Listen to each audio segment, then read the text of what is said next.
Another young rapper has been lost to the streets. R.I.P. Tdott.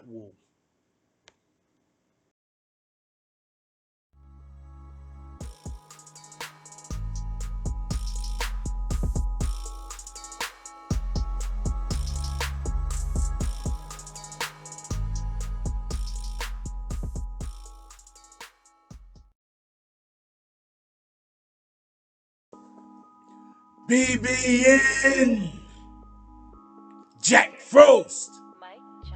What's up, party people? Alright, so yeah. So apparently, another rapper has fallen in Brooklyn. Rest in peace to Tdott. Alright, so I want to be clear on a couple of things. In hip hop, in music, in this culture in which we have, it's not supposed to be based off of, at least I didn't think, that it was based off of how many black people you could murder and assassinate as an individual or as a unit, in which dictated whether you were worthy of being remembered. But for some strange reason, in this time that we live in now, there has been a game that has been created that's a global game.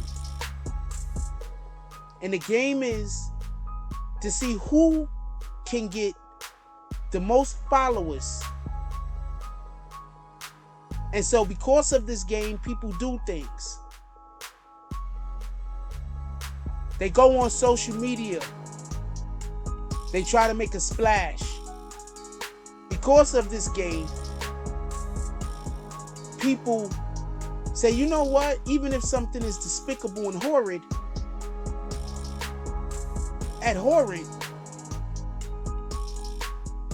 doing this is gonna get me views and likes.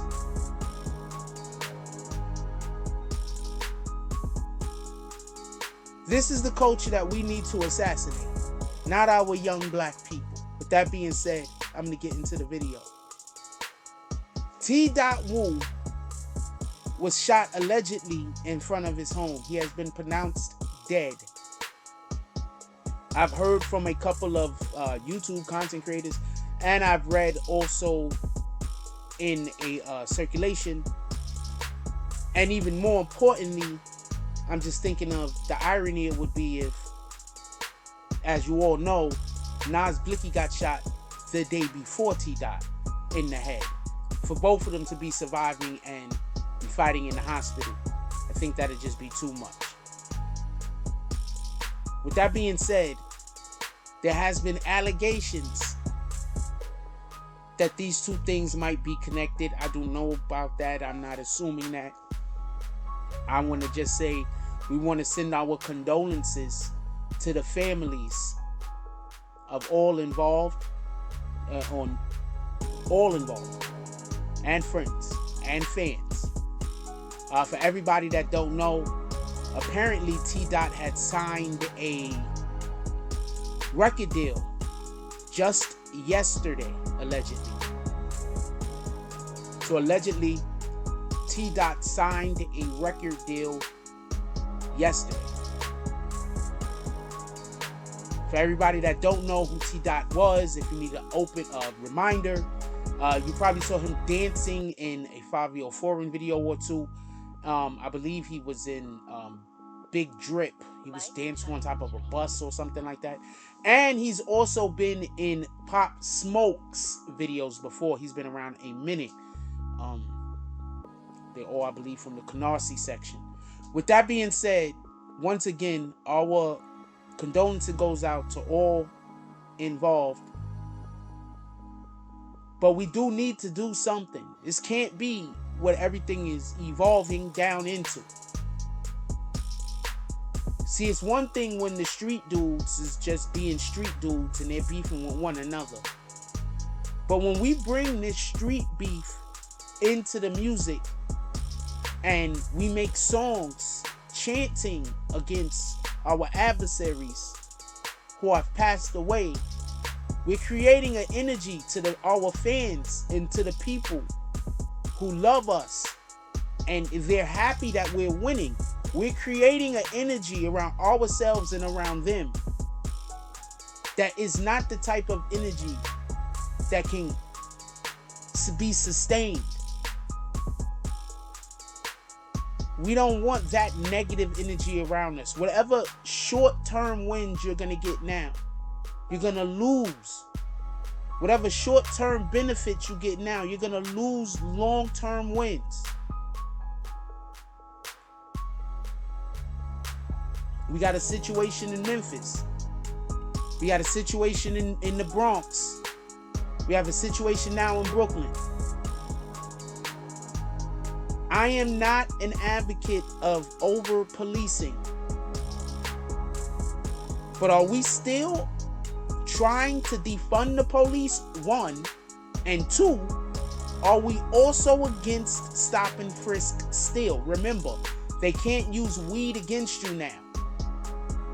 Remember, that was the thing that made stop and frisk so much of a problem. They could just see anybody and be like, you smell like weed. Now that's not a thing they can use in New York City any further. Now, what I want to know, and this is just me talking, because I'm curious, please put it down in the comment section. I want to know, are we still for defunding the police?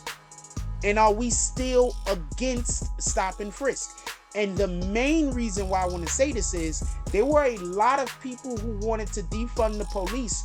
Where are they now to speak out against the violence in the streets? That's all that I'm asking. I'm not really asking anything more than that. Because if you're at least speaking out against the violence in the street, at least then you've taken a position other than we don't want the police to be able to solve any fucking crimes.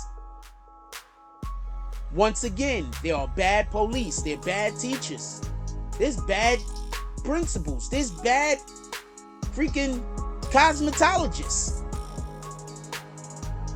It doesn't mean everyone is bad. With that being said, I want to know what y'all guys think about this.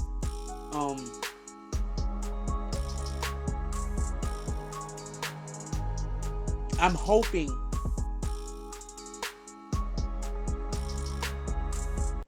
that none of these murders are connected, because to think that somebody gets hit one day and then a connected murder happens the very next day, there's no telling how much of an escalation there can be. And what parties, besides the parties that are intended to be injured and hurt, what other parties that could have no dealings or nothing to do with this particular matter might be in the wrong place at the wrong time, and they themselves also become victims. Like, comment, subscribe. Join the notification game. Hashtag Bronx Bombers. Let's get it. I love y'all. Take care of each other. Hug the kids for me. I haven't forgotten about you. And that's all I get on this one. I'm out.